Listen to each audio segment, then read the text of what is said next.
Hello students. आज हम monerans वाले पार्ट को कंटिन्यू कर रहे हैं। मोनेरा वाले पार्ट में जो नेक्स्ट जो टॉपिक है इसमें वो है न्यूट्रिशन। न्यूट्रिशन की अगर हम बात करें तो बैक्टीरियल न्यूट्रिशन जो है या जो मोड ऑफ फीडिंग है वो बेसिकली दो टाइप की है, ऑटोट्रॉफिक और हेट्रोट्रॉफिक मोड ऑफ न्यूट्रिशन ये परफॉर्म करते हैं। तो ऑटोट्रॉफिक न्यूट्रिशन जो अगर हम बात करें तो ऐसे बैक्टीरिया जो कैपेबल होते हैं सोलर एनर्जी को एंट्रैप करने के लिए और वो यूटिलाइज कर सकते हैं, मतलब सिंथेसिस कर सकते हैं, और जैसे कि कॉम्प्लेक्स फूड मटेरियल का किसकी प्रेजेंस में, बैक्टीरियो क्लोरोफिल की प्रेजेंस में या बैक्टीरियो विरिडिन पिगमेंट्स की प्रेजेंस में, जो कि सनलाइट को ट्रैप करने वाले पिगमेंट्स होते हैं। सो इनमें अगर हम कैटेगराइजेशन करें ऑटोट्रॉफिक बैक्टीरिया को तो इसको फिर हम दो तरीके से कैटेगराइज कर सकते हैं, फोटो ऑटोट्रॉफिक और कीमो ऑटोट्रॉफिक। ऐसे बैक्टीरिया जो सनलाइट की प्रेजेंस में, और दूसरे जो केमिकल को यूज़ करके और उससे एनर्जी ऑब्टेन कर सकते हैं। So then photo autotrophic bacteria, इसको अगेन हम दो पार्ट में डिवाइड कर सकते हैं, फोटोलिथोट्रॉफिक बैक्टीरिया और photo organotrophic bacteria. Litho means lithosphere वाला पार्ट जो कि इनऑर्गेनिक कंटेंट की मदद से, जैसे कि अगर हम इसमें बात करें तो इसको फिर हम दो कैटेगरी में डिवाइड कर सकते हैं फोटोलिथोट्रॉप्स के लिए। वो है पर्पल सल्फर बैक्टीरिया और ग्रीन नॉन सल्फर बैक्टीरिया। तो दो बैक्टीरियल कैटेगरी जो इसमें हैं, green sulphur bacteria that is यहाँ पर आएंगे ग्रीन नॉन सल्फर बैक्टीरिया। तो यहाँ है purple sulphur bacteria, green sulphur bacteria. So इनके पास एक स्पेशल क्वालिटी है, इन पर्पल सल्फर बैक्टीरिया के पास, जैसे इनमें बैक्टीरियो परप्यूरिन पिगमेंट की प्रेजेंस होती है। ये एक तरीके का जो है इनका पिगमेंट, ये बैक्टीरियो क्लोरोफिल जैसा ही है, और इनमें जो पिगमेंट्स की मदद से ये पिगमेंट कैसे ये यूज़ कर सकते हैं, ये बैक्टीरिया इनऑर्गेनिक सल्फर कंपाउंड का, कैसे, इलेक्ट्रॉन और हाइड्रोजन डोनर के जैसे, इससे ये अपनी एनर्जी सिंथेसाइज कर लेते हैं। और अगर इन बैक्टीरिया के अगर हम एग्जाम्पल की बात करें तो ये हैं क्रोमेशियम थायोस्पाइरिलम, ये इस तरीके के बैक्टीरिया होते हैं और इनके ये मोस्ट फेमिलियर एग्जाम्पल हैं। देन अगर हम बात करें कुछ जो बैक्टीरियल फोटोसिंथेसिस ये परफॉर्म करते हैं, ये बैक्टीरिया जो इनका एक कैरेक्टरिस्टिक फीचर है, और ये नॉर्मल फोटोसिंथेसिस से थोड़ा सा डिफरेंट भी होता है, जिसको कि हम ऑक्सीजेनिक फोटोसिंथेसिस की कैटेगरी में रखते हैं। बट ये बैक्टीरिया के फोटोसिंथेसिस को हम एनऑक्सीजेनिक फोटोसिंथेसिस की कैटेगरी में रखते हैं, क्योंकि इनमें क्या सिंथेसाइज नहीं होता है, ऑक्सीजन का सिंथेसिस नहीं होता है इन फोटोलिथोट्रॉपिक बैक्टीरिया के कारण। देन ये बैक्टीरिया जो है फोटोसिंथेसिस करेंगे, ये सिंथेसिस करेंगे वो, बट इनमें जो है अगर इस प्रोसेस को अगर हम समझना चाहें कि ये कार्बन डाइऑक्साइड को यूज़ कर सकते हैं, ये कार्बन डाइऑक्साइड को ग्लूकोज में सिंथेसाइज कर सकते हैं, ये इनकी क्वालिटी है। सो इस तरीके के बैक्टीरिया जो हैं बेसिकली कोकाई शेप में होते हैं, बेसिलाई शेप में होते हैं, स्पाइरल शेप के होते हैं।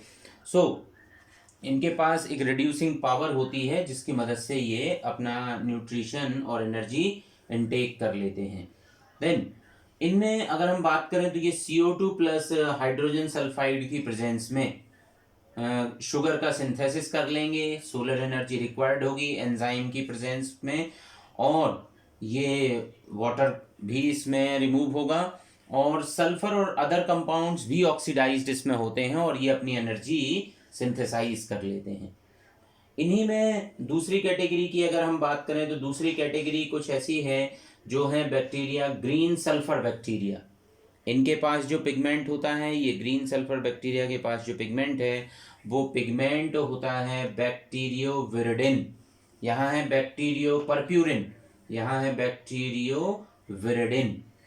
ये भी ऐसे ही यूज़ करते हैं H2S को इलेक्ट्रॉन और H+ डोनर के जैसे, और ये भी अपना न्यूट्रिशन प्रिपेयर कर लेते हैं और एनर्जी सिंथेसाइज करते हैं। So example is Chlorobium.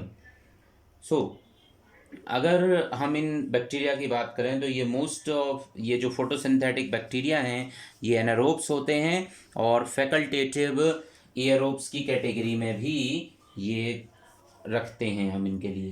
Then दूसरी कैटेगरी है फोटो ऑर्गेनोट्रॉफिक बैक्टीरिया।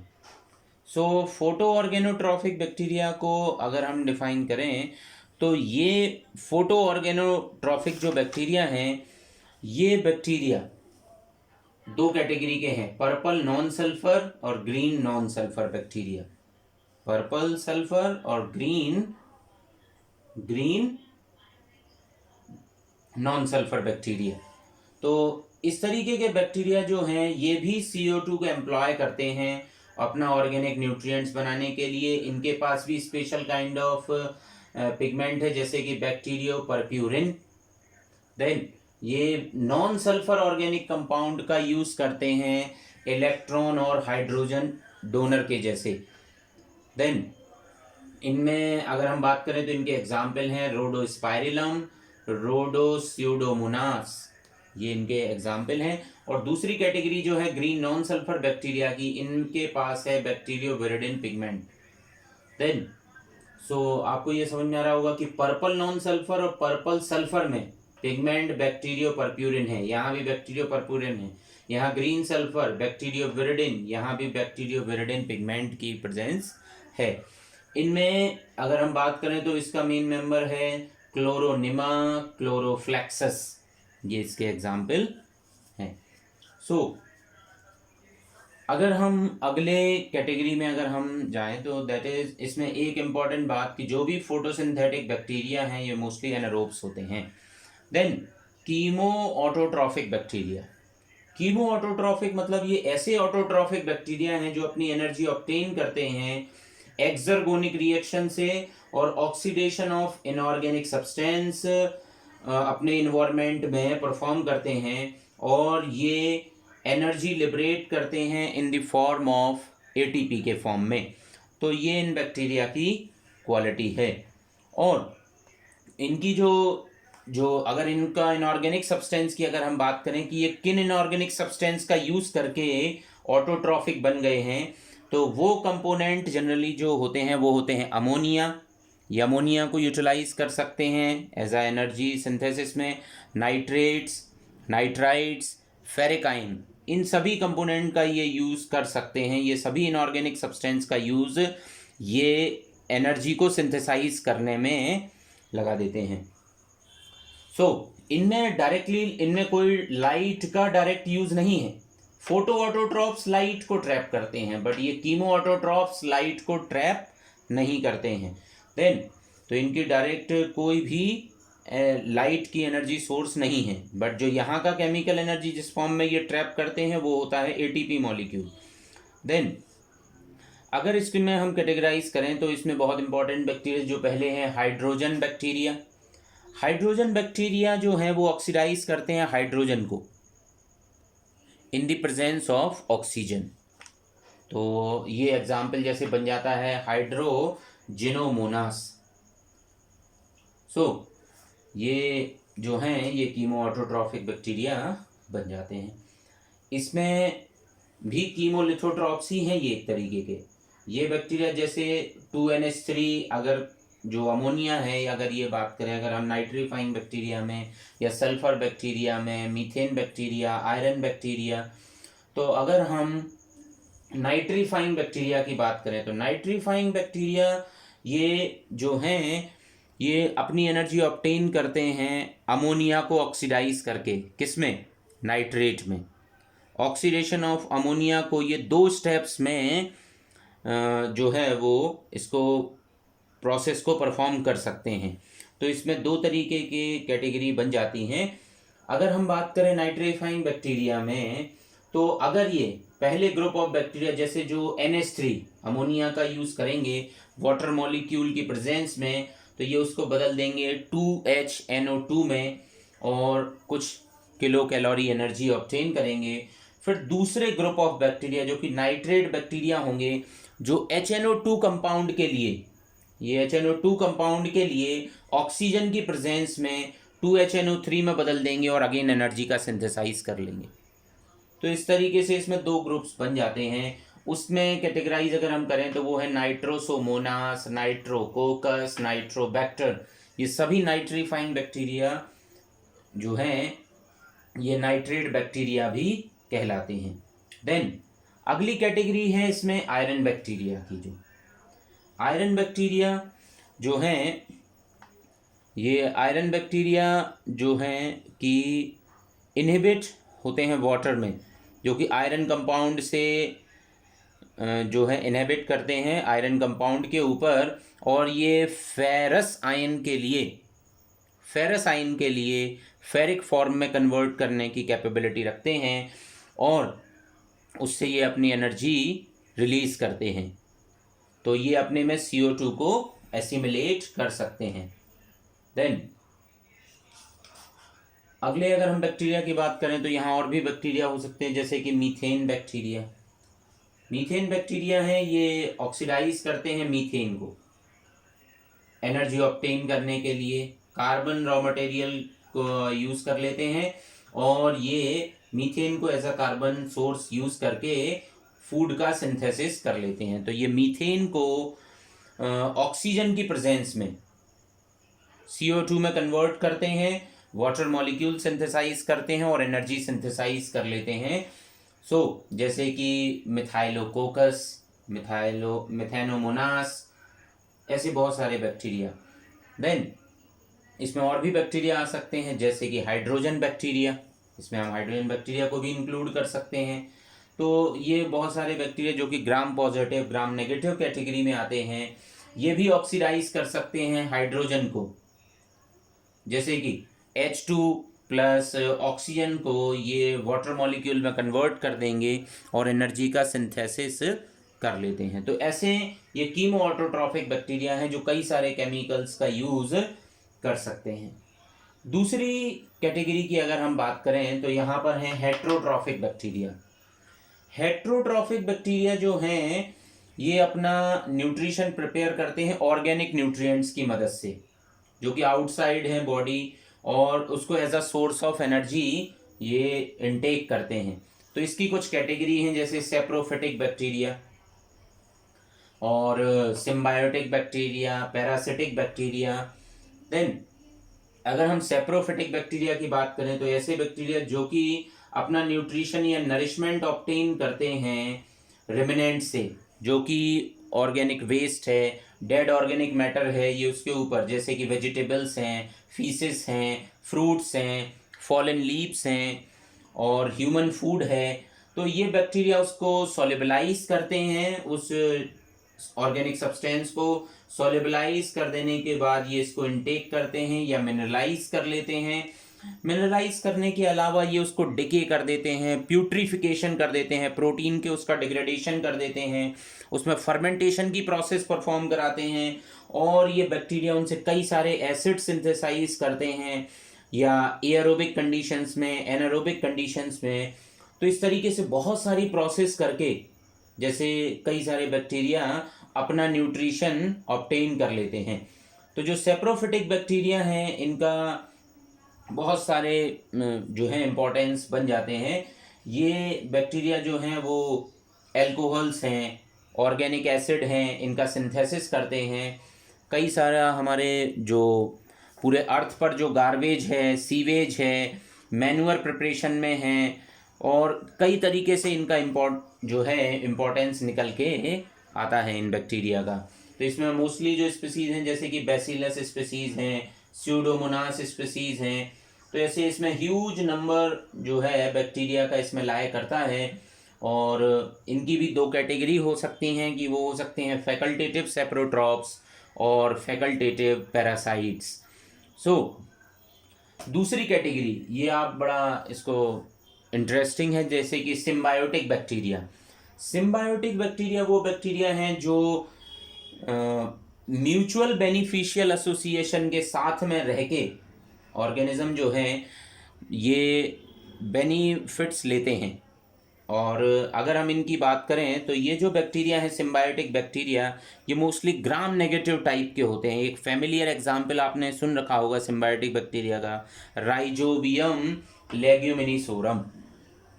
ये जो बैक्टीरिया है ये रूट ऑफ लेग्यूमिनस प्लांट के साथ में एसोसिएट करता है और उन प्लांट्स के लिए नाइट्रोजन फिक्स करके देता है। तो ये एक बहुत इम्पॉर्टेंट जो कि नोड्यूल फॉर्मिंग बैक्टीरिया है, पल्सेस में और कई सारे जो हैं प्लांट्स की रूट में ये एसोसिएट करता है नोड्यूल फॉर्म करके।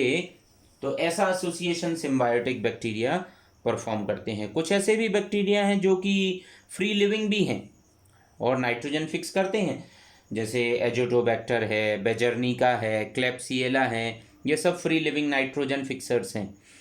सो अगर हम बात करें अगली कैटेगरी की तो ये तो हुआ सिम्बायोटिक, और अगली कैटेगरी है पैरासिटिक बैक्टीरिया की। ये भी एक अपने आप में ह्यूज नंबर में अवेलेबल होते हैं ये बैक्टीरिया। ये अपना जो नरिशमेंट है ये ड्रॉ करते हैं किसी ऑर्गेनिक कंपाउंड जो कि लिविंग ऑर्गेनिज्म से ऑब्टेन करेंगे, चाहे वो लिविंग ऑर्गेनिज्म प्लांट हो या एनिमल हो, तो वो बन जाते हैं उसके लिए होस्ट, और ये ऑर्गेनिज्म उस पर ग्रोथ करके अपना नरिशमेंट लेते हैं। इस वजह से ये बन जाते हैं पैथोजेनिक ये बैक्टीरिया। अगर हम इसमें बात करें तो बहुत सारे पैथोजेनिक बैक्टीरिया नोन हैं जो पैरासाइट्स हैं, जैसे कि इनका भी बहुत सारे तरीके से हमने यूज़ करना सीख लिया है। जैसे कि बहुत सारे बैक्टीरिया जो कि डिसीज कॉजिंग भी हैं। जैसे स्टेफाइलोकोकस ऑरियस अगर हम बात करें तो कुछ बैक्टीरिया से ऐसे एंजाइम्स भी निकलते हैं जो कि डिसीज कॉजिंग तो है, बट उनसे कुछ ऐसे एंजाइम्स भी और ऐसे कई कंपोनेंट हम ऑब्टेन भी कर लेते हैं। जैसे एक एग्जांपल है स्ट्रेप्टोकाइनेज, जो ब्लड क्लॉटिंग में यूज़ होने वाला एंजाइम है जो कि हम बैक्टीरिया से ऑब्टेन कर लेते हैं। तो इनके अपने आप में कई सारे इकोनॉमिक इम्पोर्टेंस भी निकल के आते हैं बैक्टीरिया के। और अगर हम बात करें तो बैक्टीरिया से हम ऑब्टेन कर सकते हैं एंडोटॉक्सिन्स हैं, एक्सोटॉक्सिन्स हैं, ये बैक्टीरिया जो हैं ये रिलीज करते हैं। और अगर हम बात करें तो बहुत सारे बैक्टीरिया जो कि हैं डिसीज कॉजिंग बन चुके हैं। इस तरीके से हम इनमें बात करते हैं। देन अगली अगर हम बात करें इसमें वो है रिप्रोडक्शन की कैटेगरी। रिप्रोडक्शन जनरली जो बैक्टीरिया में या मोनेरेंस में हम बात करें वो एसेक्सुअल और सेक्सुअल काइंड ऑफ होता है। अगर हम एसेक्सुअल रिप्रोडक्शन को कैटेगराइज करें तो वो है जैसे बाइनरी फिजन, एंडोस्पोर फॉर्मेशन। तो बैक्टीरिया जो है वो एसेक्सुअल रिप्रोडक्शन में कई तरीके के स्पोर्स जनरेट करते हैं। तो जैसे कि स्पोरेंजियोस्पोर्स हैं, ऑइडिया है, कॉनिडिया है, या एंडोस्पोर का सिंथेसिस करते हैं। और जैसे ही ये इन स्पोर्स के लिए कोई फेवरेबल कंडीशंस मिलती है एसेक्सुअल रिप्रोडक्शन में, तो अगर हम बात करें तो जैसे इनको कोई फेवरेबल कंडीशंस जैसे ही मिलती है, मॉइस्चर है, टेम्परेचर है, तो ये अपनी लार्ज पॉपुलेशन फॉर्म कर सकते हैं बाइनरी फिजन के थ्रू। बाइनरी फिजन को अगर हम डिफाइन करें तो बाइनरी फिजन जो है एक मोस्ट कॉमन मेथड है जब कोई फेवरेबल कंडीशंस मिलती है, न्यूट्रिएंट्स की अवेलेबिलिटी होती है, तो एक मैच्योर बैक्टीरियल सेल डिवाइड हो जाती है दो डॉटर सेल्स में, और वो दोनों डॉटर सेल्स जो हैं एमाइटोटिक काइंड ऑफ डिवीज़न करके और जो है वो दो सेल्स में डिवाइड हो जाती है। दूसरी अगर हम कैटेगरी की बात करें तो दैट इज एसेक्सुअल रिप्रोडक्शन में एंडोस्पोर। एंडोस्पोर केवल कुछ सर्टेन बैक्टीरिया फॉर्म करते हैं, जैसे बैसिलस की स्पीसीज़ हैं, क्लॉस्ट्रिडियम की स्पीसीज़ है, जो कि एक थिक वॉल्ड स्ट्रक्चर और रेजिस्टेंट बॉडी बनाते हैं जो एंडोस्पोर्स कहलाती है। और एंडोस्पोर जो होते हैं जनरली वो स्फेरिकल इन नेचर होते हैं। इनके ऊपर अगर हम बात करें तो ये एंडोस्पोर का स्ट्रक्चर है, ये स्पोर का कोट है, इसके अंदर साइटोप्लाज्म है, आउटर कवरिंग जो है वो एक्सोस्पोरियम है, अंदर न्यूक्लियोइड को प्रोटेक्ट किया गया है प्लाज्मा मेम्ब्रेन के थ्रू। और इसकी अगर हम बात करें तो जो एंडोस्पोर्स होते हैं वो उनकी जो कवरिंग है वो मेड ऑफ हो सकती है कैल्शियम डाइपिकोलिनिक एसिड से, जो कि एक हाईली रेजिस्टेंट बॉडी बना देता है इसके लिए। जो more than 100 degree centigrade temperature पर भी सर्वाइवल कैपेसिटी इनमें होती है। और ये अनफेवरेबल कंडीशंस के लिए जो हैं बहुत आसानी से इनमें अनफेवरेबल अगर कंडीशंस होगी तो ये वहाँ पर रेजिस्ट करते हैं। देन बट जैसे ही इस एंडोस्पोर्स के लिए कभी फेवरेबल कंडीशंस मिलती है तो ये जर्मिनेट करते हैं और न्यू बैक्टीरियम फॉर्म कर देते हैं। सो इस तरीके से ये कंडीशंस हैं एंडोस्पोर फॉर्मेशन की। देन कुछ बैक्टीरिया बडिंग भी परफॉर्म करते हैं, उनमें बडिंग की क्वालिटी होती है, कुछ स्पोरिलेट करते हैं, तो अल्टीमेटली इनकी ये क्वालिटी होती है। अब अगर हम दूसरी कैटेगरी की बात करें तो वो है सेक्सुअल रिप्रोडक्शन। बैक्टीरिया में सेक्सुअल रिप्रोडक्शन को हम 3 फॉर्म में कैटेगराइज कर सकते हैं। First is transformation, second is conjugation and third one is transduction. So अगर हम पहली बात करें ट्रांसफॉर्मेशन की, सो ट्रांसफॉर्मेशन जो प्रोसेस है इसको सबसे पहले बताया था ग्रिफिथ साइंटिस्ट ने 1928 में। इन्होंने स्ट्रेप्टोकोकस निमोनाई बैक्टीरिया के लिए यूज़ किया था और इस बैक्टीरिया की इन्होंने 2 स्ट्रेन्स को यूज़ किया था, एक था रफ स्ट्रेन और एक था स्मूथ स्ट्रेन। ये बड़ा ही एक फेमस एक्सपेरिमेंट है ग्रिफिथ का और इसमें ये प्रूफ किया जाना था कि एक्चुअल में जेनेटिक मटेरियल क्या है जो कि ट्रांसफ़र होता है। सो इन्होंने एक smooth strain bacteria S third strain और आर सेकेंड स्ट्रेन को यूज़ किया था अपनी स्टडी में। तो जब इन्होंने इस एस थर्ड स्ट्रेन बैक्टीरिया के लिए एक हेल्दी माइस में इंजेक्ट किया जो कि था कैप्सूल फॉर्मिंग बैक्टीरिया था, तो माइस की डेथ हो गया था। और जैसे ही इन्होंने आर स्ट्रेन बैक्टीरिया को उस माइस दूसरे माइस में डाला तो माइस हेल्दी रह रहा था, तो माइस सर्वाइव कर रहा था उसमें। और थर्ड स्ट्रेन बैक्टीरिया को जो कि हीट किल्ड था, जब उस heat killed S third strain के बैक्टीरिया को इन्होंने उसमें इंजेक्ट किया हेल्दी माइस में, तो माइस जो था वो सर्वाइव कर रहा था। बट इससे कोई कंक्लूजन अभी नहीं निकला। फोर्थ एक और एक्सपेरिमेंट इन्होंने किया कि आर सेकेंड स्ट्रेन को इन्होंने लाइव रहने दिया और एस थर्ड स्ट्रेन को हीट किल्ड कर दिया और दोनों का मिक्सचर एक जगह रख दिया। तो उससे क्या हुआ, इसको जैसे ही इन दोनों के मिक्सचर को हेल्दी माइस में इंसर्ट किया गया, इंजेक्ट किया गया, तो जो हेल्दी माइस था वो डाई हो गया। इससे ये प्रूफ हो रहा था कि कोई ना कोई ऐसा जेनेटिक कंटेंट है, कोई मटेरियल है जो कि एस स्ट्रेन, जो कि एस थर्ड स्ट्रेन से रफ स्ट्रेन में एंट्री करता है, क्योंकि रफ स्ट्रेन को हमने लिविंग रखा हुआ था, तो इस तरीके से एंट्री हुई उसमें और ये प्रूफ हो रहा था। बट कंप्लीट प्रूफ ग्रिफिथ नहीं कर पाए थे। इसको प्रूफ करने वाले साइंटिस्ट थे एवरी, मैक्लियॉयड एंड मैकार्टी, जिन्होंने इस एक्सपेरिमेंट को रिपीट किया और प्रूफ कर दिया कि डीएनए ही जेनेटिक मटेरियल होता है। इस एक्सपेरिमेंट को आप 12th क्लास में और भी अच्छे से स्टडी करते हैं हम इसके लिए। देन अगर हम बात करें दूसरी category, that is conjugation. Conjugation को सबसे पहले डेमोन्स्ट्रेट किया था लेडरबर्ग एंड टैटम ने 1946 में। इन्होंने इकोली स्ट्रेन को यूज़ किया था और एक इकोली स्ट्रेन जो कि एज अ डोनर एक्ट कर रहा था, जिसको कि एफ पॉजिटिव मेल बोला गया, और दूसरा स्ट्रेन जो कि एफ नेगेटिव, जिसको फीमेल रिप्रेजेंट किया गया।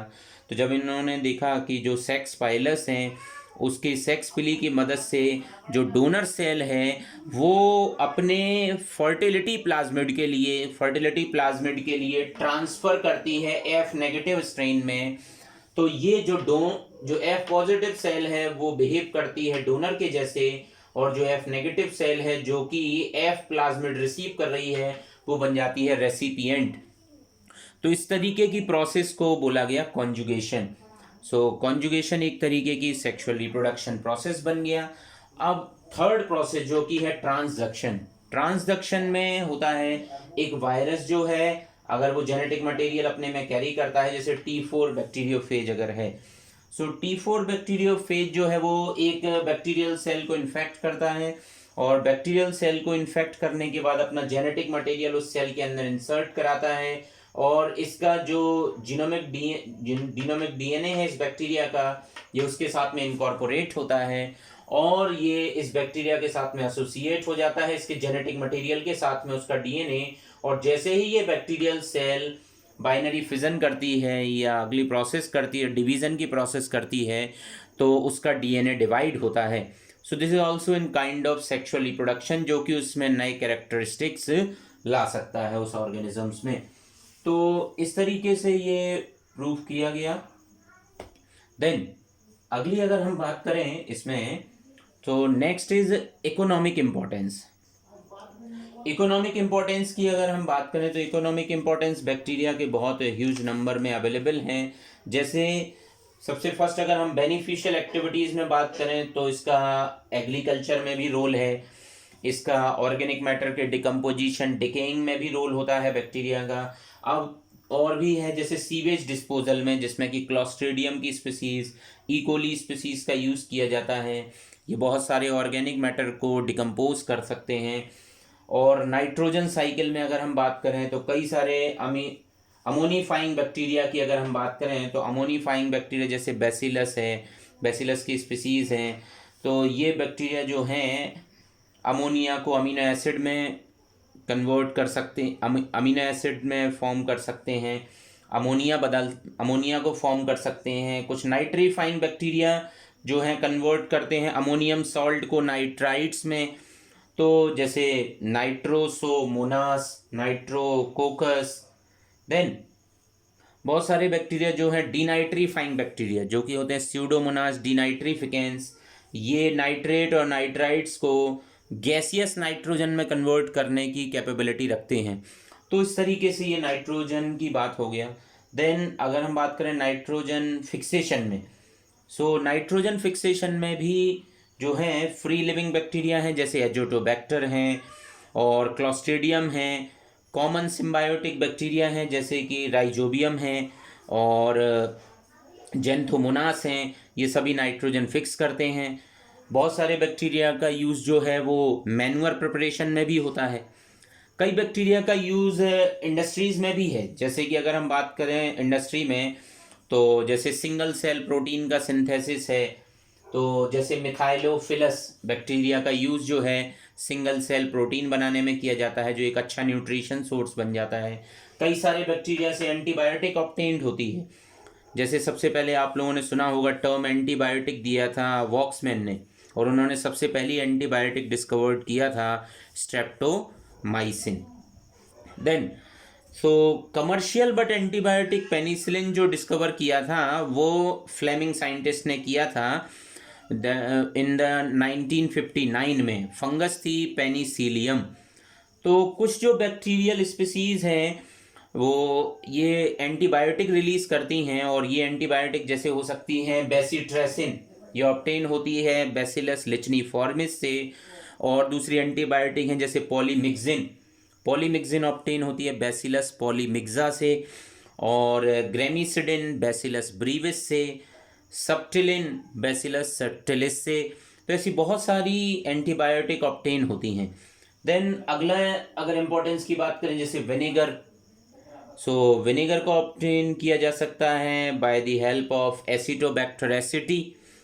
देन वैक्सीन प्रोडक्शन, वैक्सीन जैसे कि टाइफॉइड है, कॉलेरा है, पर्ट्यूसिस है, टिटनस है, डिप्थीरिया है, तो जो हैं with the help of bacteria हम उनके टॉक्सिन्स को, उनका जो उन टॉक्सिन को न्यूट्रलाइज करके उसका अगेंस्ट फॉर्म बना के जो है हम वैक्सीन बना लेते हैं। जैसे कि डीपीटी है, ये अगेंस्ट में है डिप्थीरिया, पर्ट्यूसिस और टिटनस के। हम एंटी टिटनस टॉक्साइड भी बना सकते हैं, हम बीसीजी वैक्सीन बना सकते हैं, वो है bacilli of Calmette Guerin against TB. So इस तरीके से डिप्थीरिया टॉक्सिन हम यूज़ करते हैं, सो उसके लिए भी। तो इस तरीके से ये इनके इकोनॉमिक इम्पोर्टेंस भी निकल के आते हैं। सो अगली अगर हम बात करें तो बैक्टीरिया से हम विटामिन्स भी ऑब्टेन कर सकते हैं, और वो विटामिन्स जैसे कि अगर हम बात करें तो बहुत सारे विटामिन बी कॉम्प्लेक्स हैं, विटामिन के है, और तो जो विटामिन्स हैं इनको जनरली हम ऑब्टेन करते हैं क्लॉस्ट्रीडियम ब्यूटाइलिकम और अगर आपको विटामिन और भी दूसरे ऑब्टेन करने हैं तो दैट इज़ बैसिलस मेगाथीरियम, तो इसका यूज़ भी किया जाता है विटामिन को ऑब्टेन करने के लिए। कई बैक्टीरिया जैसे कि पॉल्यूशन कंट्रोल में हेल्प करते हैं, जैसे कि स्यूडोमोनास पुटिडा, ये पेट्रोलियम वेस्ट को डिग्रेड कर सकता है, ये बहुत इंपॉर्टेंट है, आप कहीं यहाँ पर मेंशन जरूर कर लीजिएगा इसके लिए। और कई सारे बैक्टीरिया जैसे फ्लेवोबैक्टीरियम, ये फ्लेवोबैक्टीरियम डीडीटी को डिकम्पोज करने में कैपेबल है। नहीं, ये जो फ्लेवोबैक्टीरियम है वो डिकम्पोज कर सकता है 2,4-D के लिए, जबकि एसिटोबैक्टर एयरोजेंस जो है ये डीडीटी को भी जो है डिकम्पोज करने की कैपेबिलिटी रखता है। अगर हम बात करें, एक गंगा वाटर कंटेन करता है बेडेलोविब्रियो बैक्टीरियोवोरस, ये जो है ये प्योरिटी ऑफ वाटर कर सकता है, ये इसकी क्वालिटी है। अगर हम कुछ हार्मफुल और भी अगर हम कुछ बात करें तो एनिमल और प्लांट डिसीजेस भी कॉज करते हैं बहुत सारे बैक्टीरिया स्पॉयलेज भी करते हैं, बहुत सारे बैक्टीरिया जो हैं डीसल्फ्यूरिफिकेशन कराते हैं। बट अभी हम इम्पोर्टेंटली यहाँ डिस्कस कर रहे हैं डिसीजेस के बारे में। जैसे एक डिसीज़ है बॉट्युलिज्म, ये डिसीज़ होती है क्लॉस्ट्रिडियम बॉट्युलिनम से, कॉलेरा विब्रियो कॉलेरी से, डिप्थीरिया कॉरिनीबैक्टीरियम डिप्थीराई से, फूड पॉइजनिंग साल्मोनेला टाइफी म्यूरियम से, प्लेग यर्शीनिया पेस्टिस से, टिटनस क्लॉस्ट्रिडियम टिटानी से, और ट्यूबरक्लोसिस माइकोबैक्टीरियम ट्यूबरकुलोसिस से, टाइफॉइड साल्मोनेला टाइफी। तो ऐसे बहुत सारी एनिमल डिसीजेज हैं जो कि ये बैक्टीरिया कॉज करते हैं। कई सारी प्लांट डिसीजेज हैं जैसे कि सिट्रस कैंकर, ये कॉज करता है जेंथोमोनास सिट्री, और क्राउन गॉल डिसीज जो कि कॉज करता है Agrobacterium tumefaciens, blight of apple Erwinia amylovora, bacterial blight of rice Xanthomonas oryzae. अगर हम बात करें soft rot of carrot Erwinia carotovora. तो ऐसी बहुत सारी बैक्टीरियल डिसीजेज भी जो हैं जो प्लांट में कॉज होती हैं। तो बैक्टीरिया का अपने आप में एक बहुत इकोनॉमिक इम्पोर्टेंस निकल के आता है, वो बहुत सारे डिसीज कॉज करते हैं, उनसे इकोनॉमिकली इम्पोर्टेंट के प्रोडक्ट्स ऑब्टेन होते हैं। So now this is about monerans. अभी जो है हम नेक्स्ट जो है लेक्चर में बात करेंगे साइनोबैक्टीरिया के बारे में और माइकोप्लाज्मा के बारे में, आर्कीबैक्टीरिया। तो अभी इसमें मोनेरेंस को अभी हम और कंटिन्यू करेंगे। Thank you very much.